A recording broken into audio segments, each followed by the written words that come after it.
السلام عليكم ورحمة الله وبركاته، عاملين إيه؟ طبعًا رجعت بعد غيبة طويلة أوي، أوي، أوي، وأنا باعتذر ليكم جدًا على الغياب وعلى إن أنا وعدتكم أكتر من مرّة إن أنا ألتزم، بس كان في حدث سعيد. الحمد لله ربنا أكرمني بيحيى، اللهم اجعله من الصالحين. دلوقتي الوضع هيختلف شوية، مش هاعرف برضه أبقى ملتزمة أوي بحكم الزن والعياط بقى والجو ده، بس إن شاء الله يعني في مفاجآت جاية اليومين اللي جايين، وإن شاء الله هاحاول ألتزم. النهارده هنعمل تصميم مع بعض كده إيه، اللي هو زي أزازة لِب كده، حاجة سريعة جدًا، حاجة مش مكلفة زي ما بيقولوا، هنعمله بأبسط الطرق، تصميم لذيذ وخفيف، وفي نفس الوقت أي حد مبتدئ يقدر ينفذه. الفكرة لمّا تيجي تتنفّذ، تقدر تتنفّذ على أي منتج تاني مش شرط صلصة، يعني ممكن تاخد نفس الفكرة وتعملها بمنظورك أنت وبمنتجك المختلف. هنبدأ كده نسمّي الله ونفتح new project مع بعضينا، اللي فاكر يعني بنضغط على file ومن file هنختار new. طيب إحنا هنشتغل على size إيه يا نوران؟ أنا هاشتغل على size 2000 في 2000 ثم من بعدها ممكن أبقى أكبّر حاجة بسيطة في الارتفاع، بس على حسب الصورة اللي أنا هاستخدمها. طيب أنا بقى في البداية لمّا فكّرت إن أنا أعمل الdesign ده، عملت إيه بالضبط عشان أوصل للفكرة. أول حاجة زي ما اتعودنا إحنا بنفتح Pinterest وبنبدأ ندوّر على أفكار للتغذية البصرية.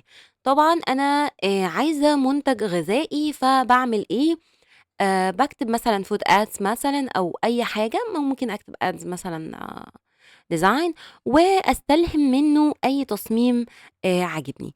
اختصارًا للوقت أنا لقيت تصاميم عن سمنة، والسمنة دي كانت الست واقفة وفي زي ريحة كده للسمنة حواليها بتاخدها لمكان في الطبيعة، فمنّه استلهمت الفكرة وحاولت إن أنا أعمل تصميم قريب منّه بمنظوري. طيب يا نوران العناصر دي هنجيبها إزاي؟ نبدأ واحدة واحدة. أنا هنا عايزة أول حاجة أبدأ بيها هي الموديل اللي هاشتغل بيها. أنا حبيت الديزاين بما إنه صلصة وبراند مصري، حبيت إن أنا أخليه ست مصرية كده واقفة في المطبخ بتاعها وبتطبخ، تمام؟ فكتبت لشات جي بي تي حبيبنا وحبيب الملايين، كتبت إن أنا عايزة prompt يكون لوصف سيدة مصرية في سن ال40 تبتسم وهي تطبخ. طيب عشان تنفذوا معايا على السريع، أنا كده هاسيب لكم كل الملحقات، بس أنتم اعملوا بمنظوركم أنتم وبصور تانية مختلفة. يالّا بينا. يعني شوية عامية على شوية فُصحى وChat GPT بيستر العيوب. كتبت prompt لسيدة مصرية الملامح في سن ال40 تبتسم وهي في إيديها برطمان صلصة وفي الإيد الأخرى بتقلِّب على حلة في البوتاجاز. كده نضغط ونشوف الprompt اللي هيطلع نعمل إيه. طيب يا نوران أنا ما عنديش اشتراك مثلًا في فريبك أو في أي مكان مدفوع وعايز أعمل الصور دي وأنفّذ معاكم. زي ما اتفقنا في موقع أنا مش عارفة ليه لمّا باجي باذكره الفيديو بيتشال، بس هاكتبه لكم في الكومنتات يعني عشان إيه نعدّي الليلة.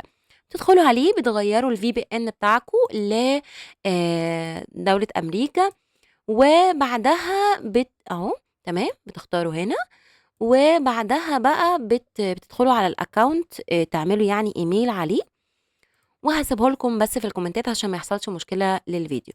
من خلاله بقى بتعملوا يعني أنا هاحاول. تمام، أنا دخلت عليه وربنا يستر هاكتب الprompt هنا موجود، وأختار الsize بتاع الصورة إنها تكون مربع، تمام، هادوس إنشاء ونشوف إيه اللي هيطلع لنا. طبعًا اللي عنده بقى free pick بقى الموضوع أسهل بكتير، بندخل على image generator وبنكتب الprompt ثانية واحدة هاقول لكم، وبنختار الموديل نانو بنانا 2، تمام. دي النماذج اللي طلعت لي طبعًا مش واقعية، فإحنا هنروح لchat GPT ونقول له الصور تكون واقعية أكتر.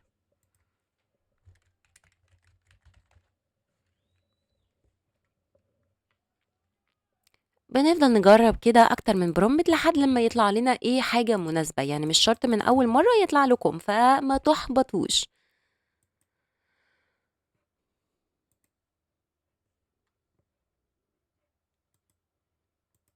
ابتدى هنا يظهر لي الملامح لسيدة مصرية عندها 40 سَنة، النت عندي بس بعافية شوية، نستنى. شايفين هنا الموقع التاني جاب لنا ملامح برضه حلوة ولطيفة خالص. بنختار بقى أكتر من صورة اللي تناسبنا، هنا بيبقى بجودة عالية أوي ومجانًا يا جماعة تمامًا، تمام. بُصّوا ده اسمه، تمام، ده اسمه، إن شاء الله ما يحصلش مشاكل.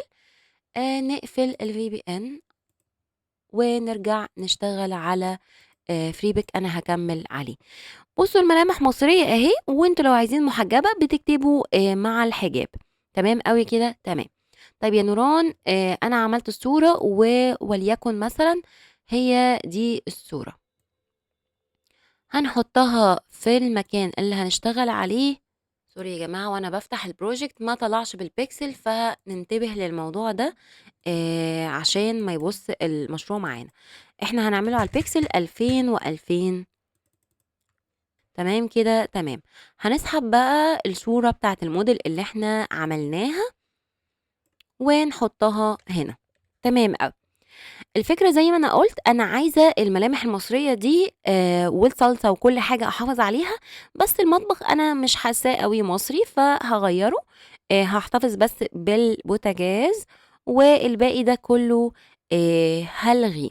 فهنعمل كده إزاي؟ عندكم من هنا remove background أو الموقع اللي أنا برضه شارحاه قبل كده لإزالة الخلفيات موجود، وده اسمه للي حابب يجيبه، تمام؟ بنرفع له الصورة بتاعة السيدة المصرية دي اللي إحنا عايزين نفرّغها، وهيفرّغ لنا الصورة في ثانيتين. ده حل مجاني وأنا عملته بصراحة من FreePic. بس الطرق كتير وأي حد يقدر يعمل أي حاجة. زي ما أنا توقعت هو عنده بس غلطة بسيطة هنا في البوتاجاز بس دي تتحل. هنعمل لها download PNG ونسحبها في التصميم بتاعنا. طيب عشان نعرف هنقفل هنا. طيب تمام. الحاجات دي كلّها هتتداوى بقى مع الشغل، هنقلل بس السيدة شوية كده، يعني نصغّرها سنتين، تمام، وهنشوف بقى على أنهي خلفية هنشتغل عليها.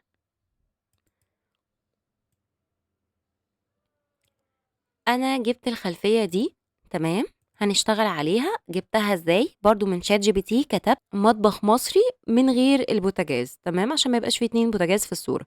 فظهرت لي أول صورة خدتها لإن هي هتبقى كده مغمّشة شوية، فاخترت الصورة دي. طيب نخلّيها تحت السيدة كده عشان نبدأ نرسم التفاصيل بتاعة الdesign.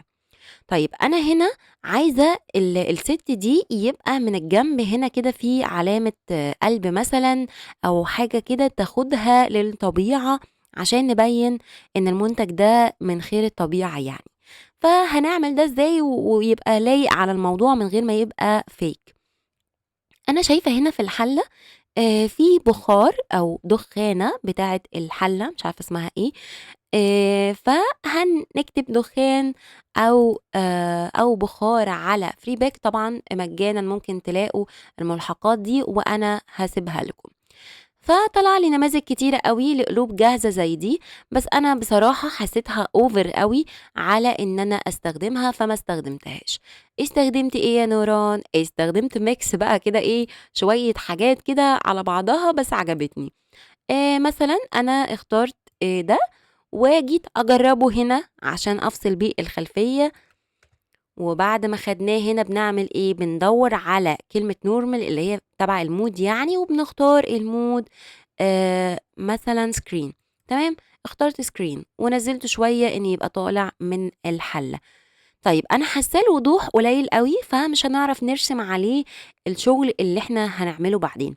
هنعمل إيه بمنتهى البساطة، جِبت دخان أوضح، تمام، زي ده عجبني أكتر إن أنا أحدد بيه شكل القلب. طيب هو شكله غريب هنا فما تستغربوش. أنا مثلًا هاخد دي الأول، لأ sorry نحدد بس عشان هي group. ما ننساش يا جماعة نعمل control وsave control وS عشان الفايل ما يهربش مننا. نكتب صلصة مثلًا، تمام. وكل ما إحنا شغالين هنعمل control S، تمام. يلا بينا نروح ناخد الدخان، تمام أوي. طيب هنعمل بقى القلب إزاي؟ ناخد منها نسختين عن طريق إن أنا بselect على العنصر اللي أنا عايزاه واضغط من الكيبورد على Alt وأسحب بالماوس فبيطلع لي نسخة كمان. طيب أنا مش عارف أعمل كده، أهي الlayer اللي معانا هنسحبه لعلامة الزائد اللي تحت فهيطلع لنا آآ نسخة تانية. باشرح بديهيات بس يا جماعة عشان في غيركم مش عارف. طيب أنا دلوقتي عايزة أغيّر اتجاه الدخان أرسم بيه علامة القلب، فهنعمل كده مثلًا، تمام. وناخد منه نسخة كمان ونضبّط كده مثلًا، تمام. ونضغط كليك عليها كده ونختار كلمة warp عشان نضبّط الرسم أكتر بالطريقة دي. يعني قلب بشكل عشوائي ونخليه أسفل الموديل، تمام. ونسحب منه layer كمان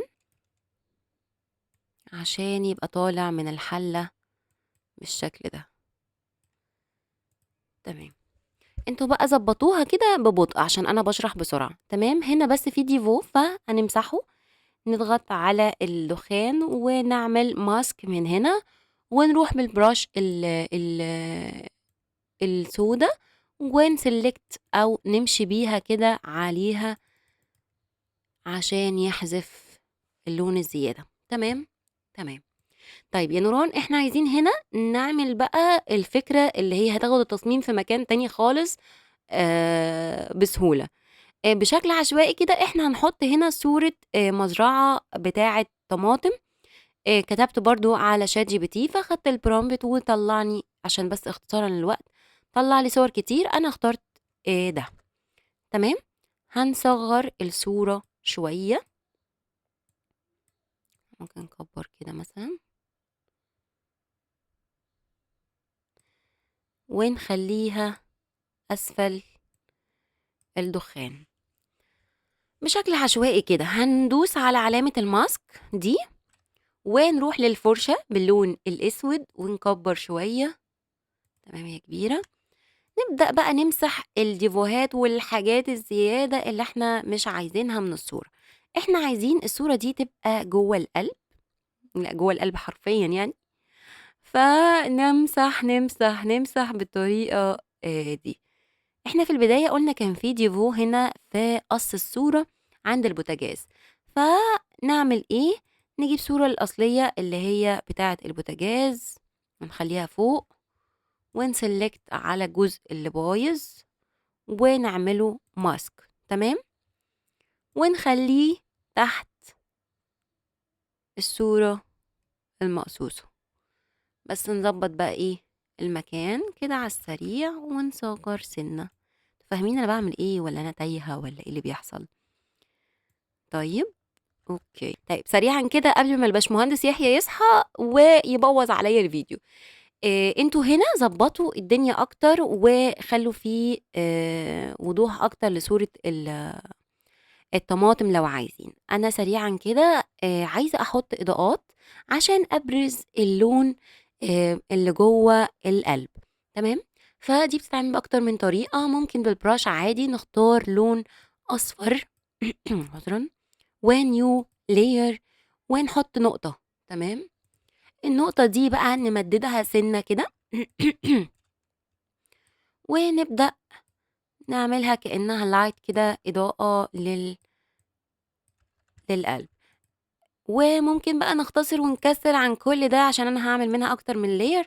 نروح لfree back مجانًا ونكتب قلب مضيء مثلًا وهيطلع لنا حاجة شبه دي كده، ناخدها زي ما هي،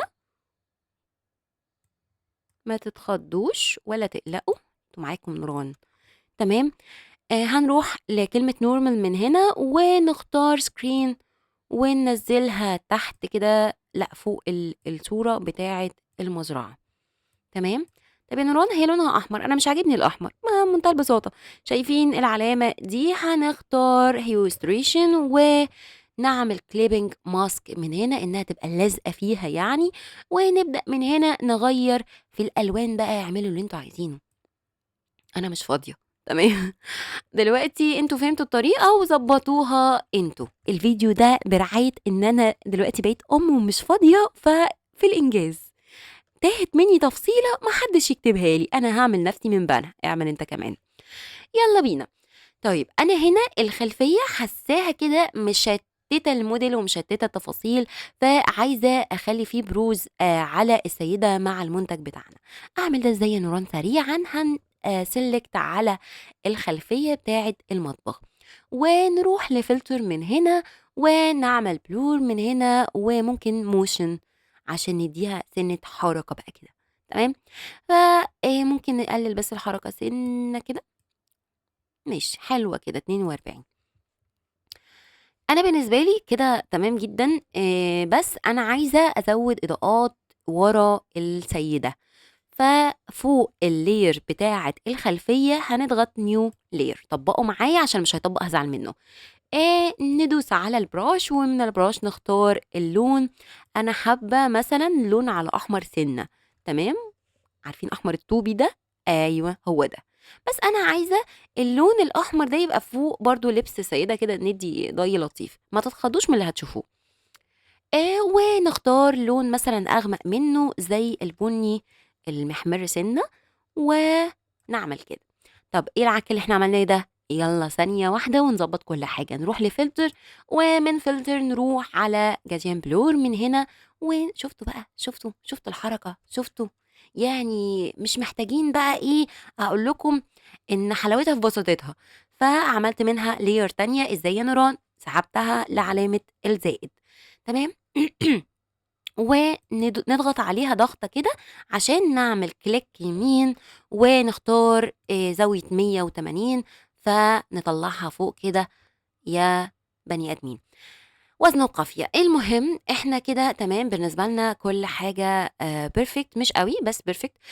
شايفين كلمة fill من هنا هنقللها سيكة، ونبدأ بقى ندوس على تفاصيل أكتر. فندوس على التفاصيل إزاي؟ هنقلل دي شوية عشان أنا عايزة الحلة تبان.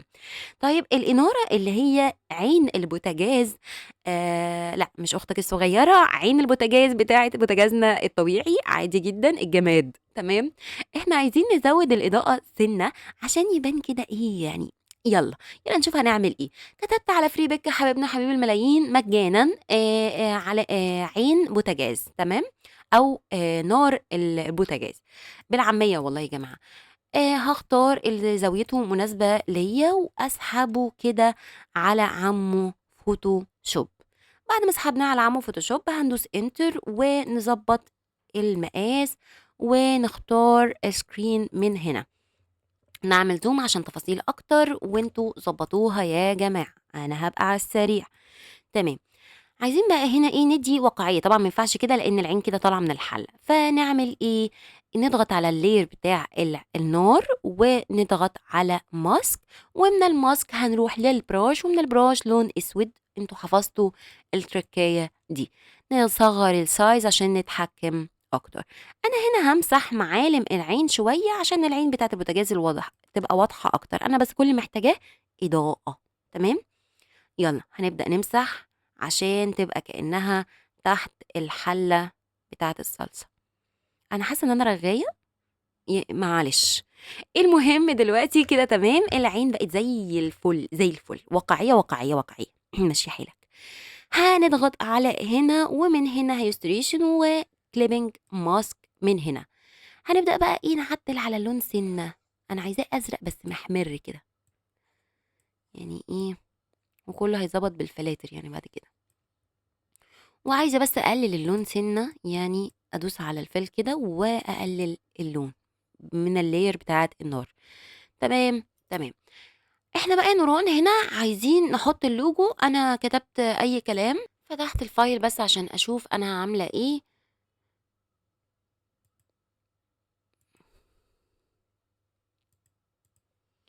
يا جماعة عذرًا أنا كنت عايزاها أكبر من كده، فأنتم إيه زي ما قُلت هتضبّطوها، أفضل أضبّط فيها ثانية كده وأرجع لكم. طيب تمام، أنا بالنسبة لي كده تمام على السريع، و هاخد اللوجو اللي أنا كاتباه أصلًا هو عبارة عن font عادي جدًا عشان ده عميل وهمي زي ما إحنا اتفقنا بنشغّل الشغل. طيب تمام أوي. إيه اللي ناقص؟ أنا عايزة أكتب كلمة كده حلوة، الجملة يعني، وليكن العميل باعتها لي إنها اسمها صلصة الست الشاطرة. طب يا نوران سريعًا أنتِ عملتِ ده إزاي؟ أنا بالِف كده على Pinterest على الtypograph وأختار شكل عاجبني يبقى كreference يعني، تمام، بافضل أقلِّب كده، أقلِّب لحد لمّا ألاقي حاجة عاجباني، فعشان هي تايهة منّي، أنا لقيت دي. أنا لقيت دي وعجبتني. ففي طريقتين، في طريقة من Freepik بس مش مجانية، وفي طريقة على ChatGPT، فطبعًا هنختار المجاني ونشوف عملت ده إزاي. سحبت الصورة اللي عاجباني على ChatGPT وحطيتها هنا، طبعًا الcredit خلصت منّي، فهاطلع وأدخل بaccount جديد. زي ما اتفقنا هاسحب الreference عشان أفهّمه أنا عايزة إيه، وأقول له يا عم ChatGPT أنا محتاجة prompt قوي لإنشاء typo مشابه لنفس الرسم، ولكن الجملة تكون صلصة الست الشاطرة. طبعا اكتبوا انتوا أي كلمة تانية. فهو هيعمل لي البرومبت ده تقدروا تاخدوه بقى وتستخدموه في أكتر من مكان، بس أنا بالنسبة لي عايزاه هو يعمله لي، فهقول له ممكن تعمله أنت، فهو هيعمله. تمام. على السريع كده من ChatGPT هنختار generate، ومن generate هنختار جوجل نانو بنانا، وهنروح نديله الريفرنس اللي عاجبنا. تمام، ونعمل اد ونكتب له البرومبت اللي ChatGPT مديهولنا اللي هو ده، ونشوف هيعمل لنا ايه. هو على السريع كان عامل لي دي. تمام، انا خدتها داونلود. وطيب هنشيل السواد اللي جوه قلبها ده ازاي يا نوران؟ بنحطه على الفوتوشوب في layer لوحده، في مكان لوحده، صفحة لوحدها، وبنفك القفل عن طريق الضغط عليه، وبنضغط double click، وشايفين أول حاجة هتظهر لنا دي في الblending options، شايفين علامة السهم ده؟ إحنا بقى هنسيبه، هنروح للأسود. شايفين الأسود ده؟ ما ينفعش نستخدمه كله، لأ هينفع، لإن إحنا عايزين نفصل اللون الأسود من الخلفية ونحتفظ بالأبيض، فسحبنا اللون الأسود للآخر، مش آخر أوي، ونضغط على أوكي. طب نجربها كده، نسحبها ونروح على التصميم بتاعنا. أنا رايحة فين؟ تمام كده، تمام أوي. لو حسيتوا إن لسه في سواد كمان بتسحبوا أكتر على اللون، بس عشان ما يبص منكم أنا شايفة كده مناسب أوي. تمام، وأنا لونته باللون الأحمر بمنتهى البساطة. لأ مش هيتلون بالطريقة دي، فكليك يمين على اللاير، شايفين كليك يمين على اللاير، هنختار سمارت اوبجكت من هنا، ثم نضغط دبل كليك ونختار color overlay. تمام، وبنختار من هنا اللون اللي احنا عايزينه، وتلون معانا بمنتهى الشطارة والسلاسة، والله اكبر عليا. تمام، لو انتوا عايزينه اسود اهو. تمام، شايفين الجمال؟ أنا هنا بالنسبة لي تمام. طب نرجع بقى للنموذج اللي ChatGPT عمله لنا. عمل لي بالطريقة دي، فنفضل نطلب منه لحد ما يعمله بالطريقة اللي عاجبانا. نفس الكلام ناخده بنروح نسحب منه اللون الأسود، ولو عايزين تحتفظوا بنفس الزخرفة دي تمام، بس أنا مش عاجباني يعني. تمام، يلا بينا نكمل. إحنا هنا كتبنا، بس أنا حاسة إن الدنيا كده مش مضبوطة، أنا مش متطمنة. أنا عايزة أعمل اختلاف ألوان عشان يبان كده في شغل في الشغل. تمام، أنا هنا بس الأول عايزة أعمل إضاءة على الست من هنا، عشان هنا باين إن الجو مشمس فنشمسها سنة. ففوق الlayer بتاعة السيدة هنضغط على new layer من هنا، ونضغط على حرف الB من الكيبورد عشان نعمل brush. طيب نختار لون أصفر على السريع، ونضغط نقطة وسوري جت على مناخيرها، نضغط على screen، ومن screen هنعمل كده كبرناها سنة بس يعني، ومن الfill هنقلل سيكا عشان بس يبقى كأن عليها ايه يعني ضي يعني. تمام تمام، اتمنى تبقوا فاهمين عشان انا حاسه مش فاهمه حاجه. فالدنيا كده تمام وابتدت تبان. طيب يا نوران، دي الصورة بس عمومًا اللي أنا عملتها، أنا عايزة بقى إيه، أخلّيه كده مضيء كده والألوان اللي أنتِ عاملاها والشطارة اللي أنتِ عاملاها دي، لأ بس عذرًا إحنا نسينا نفتح غطا البرطمان. طيب يا نوران، أنتِ فتحتِ غطا البرطمان إزاي؟ أنا بصراحة عملت أكتر من صورة، لقيت مرّة الsticker ما كانش عاجبني، وده عاجبني بس الغطا مقفول، فأنا كسّلت إن أنا أقول لChatGPT افتح لي الغطا، فعملت إيه، خدت النموذج اللي طالع لي من غير غطا أهو، اعتبروني صامتة، هو حركة سهلة. بُصّوا هاعمل إيه، ما فيش وقت، ما فيش وقت. عملت ماسك،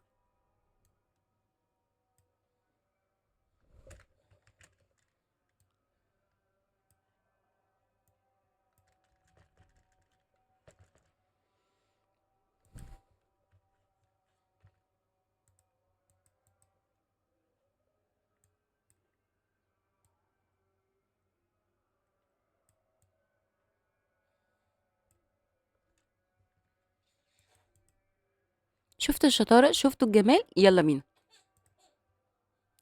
بسم الله حبيبي. طيب نرجع بقى لحتّة إن إحنا عايزين الdesign مختلف، أنا عايزة بس أفتّح الخلفية شوية ورا الtypograph، فوق الخلفية هاعمل new layer وباللون الأبيض هامشي شوية كده كإنها إيه، إضاءة. أكبّر البراش شوية ما ليش خُلق.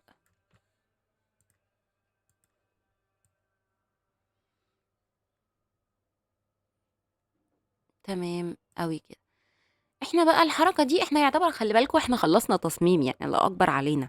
إحنا كل اللي إحنا هنعمله هنعمل save للproject ده ونروح على export وsave for web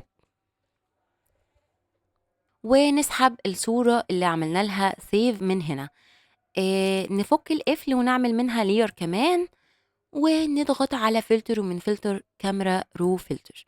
جماعة والله الموضوع أسهل ما يمكن، أنا بجد فرحانة بنفسي أوي. بصوا هنا في ديفو ما تعملوش غلطتي، امسحه كويس عشان أنا كنت سريعة في المسح. طيب شايفين العلامة دي هنا كده تمام، البريسيتس من هنا بنفضل بقى نقلب بقى كده لحد ما نلاقي فلتر شكله حلو ونعتمده. أنا عايزة أدور على حاجة تكون فيها الأزرق أكتر من الأحمر وهافهّمكم ليه. شايفين أخيرًا لقيته تمام، هو اسمه CT 04 تمام، هاختاره وهاضغط على أوكي. بعد كام ثانية كده هتلاقوه ظهر قدامكم بالedit اللي إحنا عملناه. طيب على السريع على ما يظهر، إحنا ليه عملنا two layer يا نوران؟ عشان نشوف القديم والجديد ونقارن ما بينهم، أو لو الفلتر عاجبنا بس هو قوي زيادة فبنخفف من حدته بدل ما يبقى سِك كده لو هو قوي. شايفين؟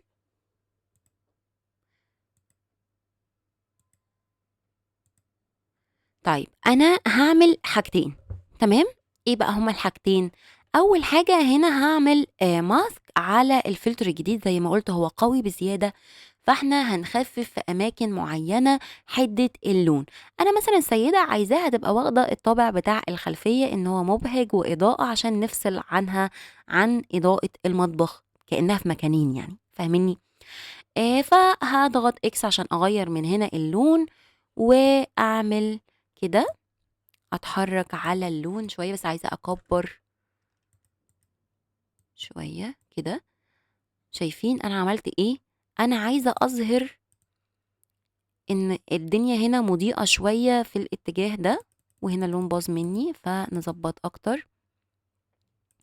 كل ما تدّي التصميم تفاصيل كل ما هيبقى perfect معاكم أكتر. أنا باشرح لكم على السريع ودي مهمتكم أنتم في الباقي. طيب شايفين كده الدنيا عاملة إزاي؟ أنا عايزة أوريكم قبل وبعد البrush، أو بمنتهى البساطة نضغط كليك يمين عليها وdisplay layer mask. فده كان شكله من غير ما نضبط إن إحنا ندي الشخصية إضاءة الحديقة أو المكان ده اسمه إيه. ماشي يا جماعة، ما حدش ياخد عليا كده، تمام أوي. إيه الحاجة التانية اللي إحنا ناويين نعملها يا نوران؟ أنا حابة أعمل لون أزرق شوية في الجزء ده، وشوية أزرق كمان في الخلفية عشان يبقى فيه كده لونين مع بعض متداخلين زي هنا كده، تمام. فأنا أشوف الأماكن اللي فيها زرقان أو على رصاصي شوية، ودي اللي هندوس عليها اللون المزرق سنة. نختار لون أزرق ونعمل نيو لاير من هنا، ونبدأ نحرك. سوري، نختار لون أزرق ونضغط كده على الأماكن اللي احنا عايزين نزرقها بالشكل ده. طيب نروح لفلتر، ومن فلتر هنختار زي ما اتعودتوا جزم بلور، ونقلل شوية، قصدي نزود شوية كده، ومن فل نقلل شوية حدة اللون الأزرق. يا جماعة أنا أشطر ما يمكن، يعني الله أكبر عليا. شايفين الموضوع سهل وبسيط وسلس إزاي؟ كل حاجة إحنا عملناها في التصميم ده أي حد يقدر يعمله. أنا مش بقلل من مجهودكم، بس قصدي إن انتوا كأنكم بتتسلوا كده، جيبوا كوباية قهوة جنبكم كده ولا نسكافيه، واعملوا التصميم وهيسوا واتفشخروا وسط اصحابكم. كل سنة وانتم طيبين، جت متأخرة، وان شاء الله انتظروني في فيديو جاي من غير بقى زن وعياط بقى وحاجات كتيرة قوي. الحمد لله انجزنا.